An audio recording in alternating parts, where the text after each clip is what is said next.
আসসালামু আলাইকুম প্রিয় ছাত্রছাত্রীরা, আশা করি তোমরা সবাই ভালোই আছো। তো বাড়িতে বসে শুধু পড়াশুনো আর পড়াশুনোই করতে হবে। হ্যাঁ, পড়ার মধ্যে একটু বৈচিত্র্যও দরকার। তো পড়াশুনো বলতে আমরা ক্লাস 11-এর পড়াশুনো চলছে যেভাবে, এটাই তো একটা ব্যতিক্রমী প্রসেস যে অনলাইনে আমরা পড়াশুনো করছি, অনলাইন মেথড। তো আমরা গত ক্লাসে যেটা আলোচনা করছিলাম সে আলোচনায় ঢুকবো। গত ক্লাসের আলোচনা ধরে নিয়ে আলোচনায় প্রবেশ করব। গত ক্লাসে আমরা গ্যাসের প্রসারণ চ্যাপ্টারটির একটি অংশ অধ্যয়ন করেছি। সেটা কি ছিল? গ্যাসের এই যে চার্লসের সূত্র, রেনল্ডস সূত্র, তার বিকল্প রূপ, এবং সেখান থেকে আরও একটা প্রসঙ্গে আমরা আলোচনায় ঢুকেছিলাম, যেটা আয়তন গুণাঙ্ক, চাপ গুণাঙ্ক। সর্বোপরি গত ক্লাসের ফোকাস ছিল মূলত আয়তন গুণাঙ্ক এবং চাপ গুণাঙ্ককে নিয়ে। তো আমি এই প্রসঙ্গে বলেছি কঠিনের প্রসারণ। কঠিনের প্রসারণের ক্ষেত্রে আমরা যেমন 3 ধরনের প্রসারণ গুণাঙ্ক পেয়েছি, আলফা, বিটা, গামা, 3 ধরনের প্রসারণ গুণাঙ্ক পেয়েছি কঠিনের ক্ষেত্রে। তরলের ক্ষেত্রে পেয়েছি, তরলের ক্ষেত্রে কটা পেয়েছি? তরলের ক্ষেত্রে 2খানা প্রসারণ গুণাঙ্ক পেয়েছি, গামা আর গামা ড্যাশ। আয়তন প্রসারণ, প্রকৃত আয়তন প্রসারণ গুণাঙ্ক, আপাত আয়তন প্রসারণ গুণাঙ্ক। একটা কথা নিশ্চয়ই তোমাদের মনে আছে যে আমরা আলফা, বিটা, গামার পরিচয় নেওয়ার পর খুব ইম্পর্টেন্ট একটা টপিক ছিল যে আলফা, বিটা, গামার সম্পর্ক। Alpha equals to beta by 2 equals to gamma by 3। Alpha equals to beta by 2 equals to gamma by 3 সম্পর্ক ছিল। তেমনই আবার তরলের ক্ষেত্রে যখন গামা আর গামা প্রাইম পেয়েছিলাম, এই গামা আর গামা ড্যাশের মধ্যে সম্পর্ক, ইন্টার রিলেশনশিপ কী ছিল? Gamma equals to gamma dash plus gamma G. ঠিক তদ্রূপ তাহলে মূল কথা যেটা বলতে চাইছিলাম, কঠিনের প্রসারণ গুণাঙ্কগুলোর মধ্যে যেমন ইন্টার রিলেশনশিপ আমরা প্রতিষ্ঠা করেছি, তরলের ক্ষেত্রে যেমন করেছি, তাহলে গ্যাসের দুটো যেটা গুণাঙ্ক, গ্যাসের দুটো গুণাঙ্ক, আয়তন গুণাঙ্ক গামা পি আর চাপ গুণাঙ্ক গামা ভির মধ্যেও একটা ইন্টার রিলেশনশিপ থাকা দরকার, বা মানে প্রতিষ্ঠা করা দরকার আমাদের।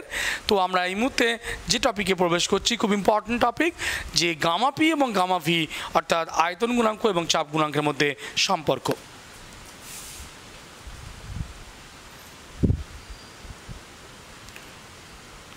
আয়তন গুণাঙ্ক,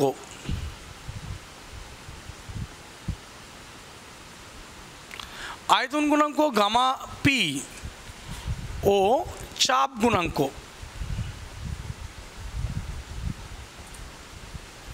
গামা ভি, আয়তন গুণাঙ্ক ও চাপ গুণাঙ্কের সম্পর্ক, সে সম্পর্কটা আমরা প্রতিষ্ঠা করব। দেখো, আমরা ধরে নিলাম 0 ডিগ্রি সেলসিয়াস উষ্ণতায় নির্দিষ্ট ভরের গ্যাসের চাপ P0 এবং আয়তন V0। তো চাপ P0, 0 ডিগ্রি সেলসিয়াস উষ্ণতায় নির্দিষ্ট ভরের গ্যাসের চাপ P0, আয়তন V0। 0 ডিগ্রি সেলসিয়াস উষ্ণতায় নির্দিষ্ট ভরের গ্যাসের চাপ P0, আয়তন V0। এখন যদি এইটাকে এমন করা যায় যে উষ্ণতা আমি T ডিগ্রি বৃদ্ধি করব, উষ্ণতা T ডিগ্রি সেলসিয়াস বৃদ্ধি করব। কেমন উষ্ণতা? এটা হচ্ছে 0 ডিগ্রি সেলসিয়াসে আছে, 0 ডিগ্রি সেলসিয়াসে নির্দিষ্ট ভরের গ্যাসের আয়তন V0, চাপ P0। এবার এই গ্যাসের উষ্ণতা 0 ডিগ্রি থেকে বৃদ্ধি করে T ডিগ্রি সেলসিয়াসে নিয়ে যাব। সেই T ডিগ্রি সেলসিয়াসে নিয়ে যেতে গেলে কি করতে হবে? দুভাবে সম্ভব। একটা হচ্ছে চাপ স্থির রেখে, একটা আয়তন স্থির রেখে। কি বললাম? চাপ স্থির রেখে আমি এই গ্যাসেরকে 0 থেকে টিতে নিয়ে গেলাম, অথবা আয়তন স্থির রেখে 0 থেকে টিতে নিয়ে গেলাম। যদি চাপ স্থির রাখি, চাপ স্থির মনে কর,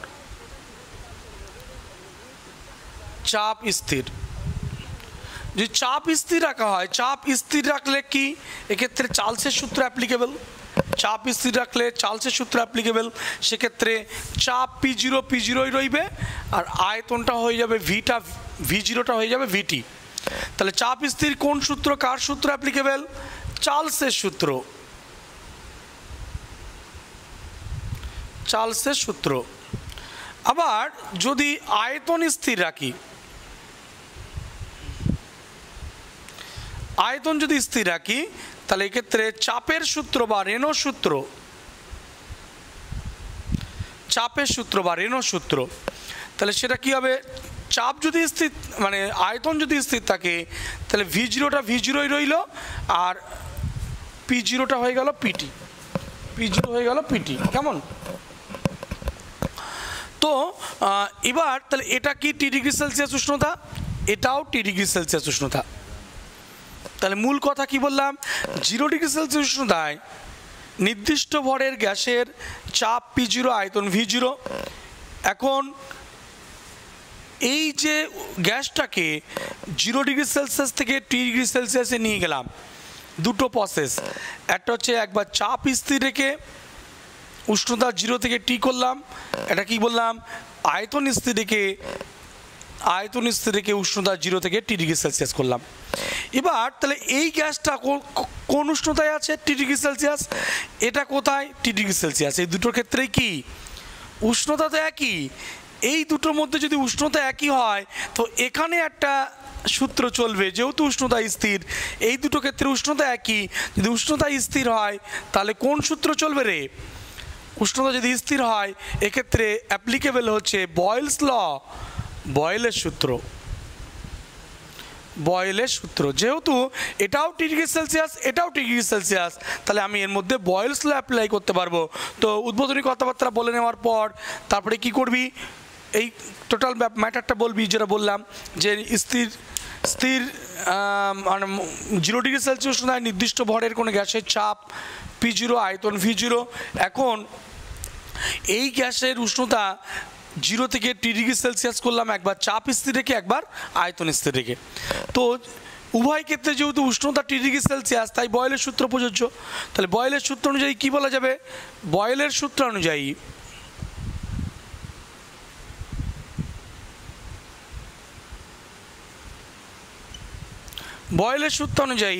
কি বলা যায় যে পি জিরো, এই যে P one V one equals to P two V two, তাহলে P zero V T equals to P T V zero,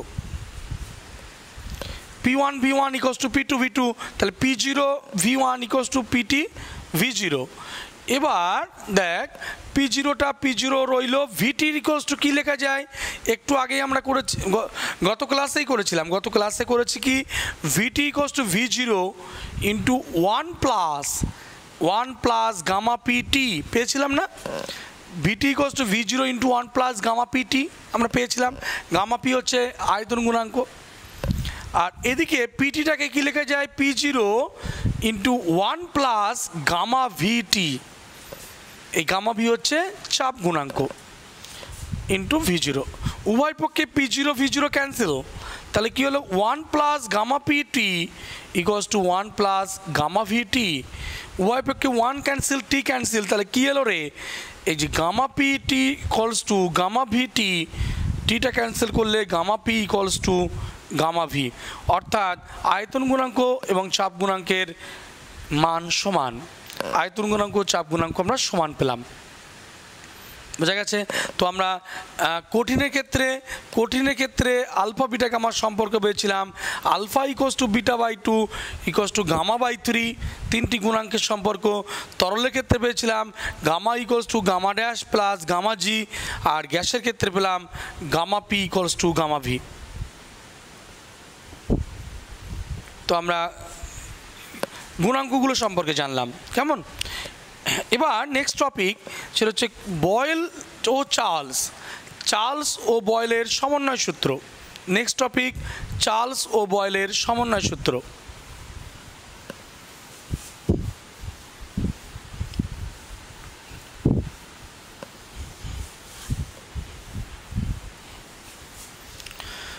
Charles ও বয়েলের সমন্বয় সূত্র।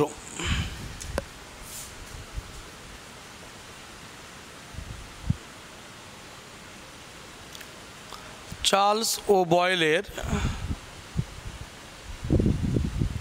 সমন্বয় সূত্র।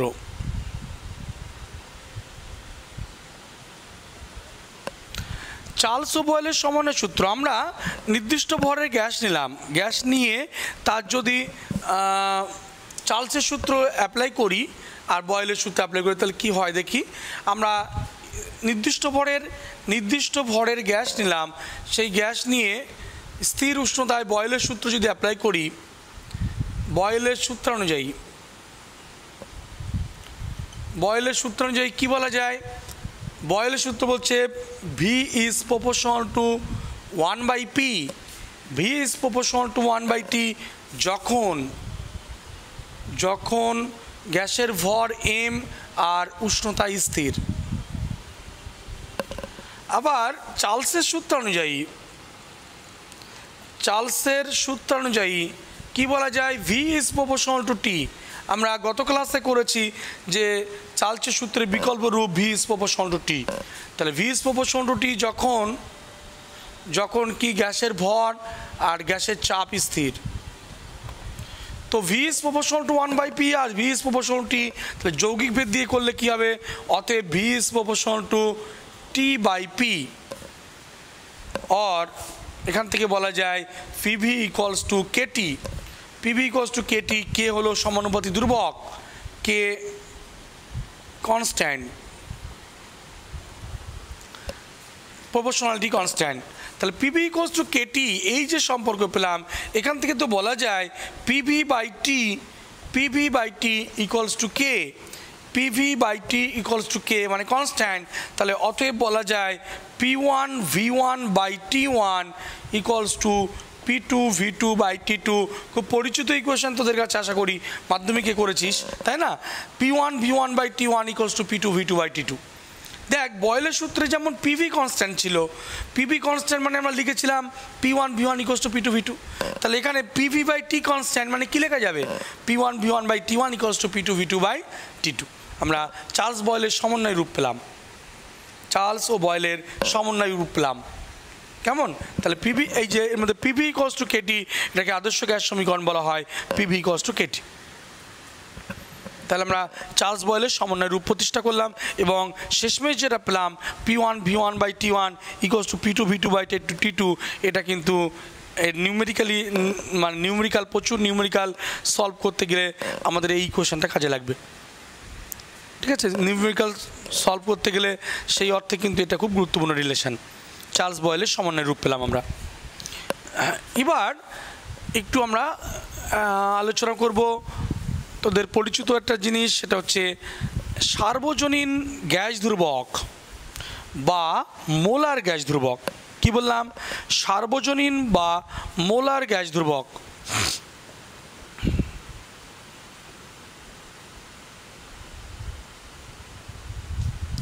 সার্বজনীন বা মোলার গ্যাস ধ্রুবক।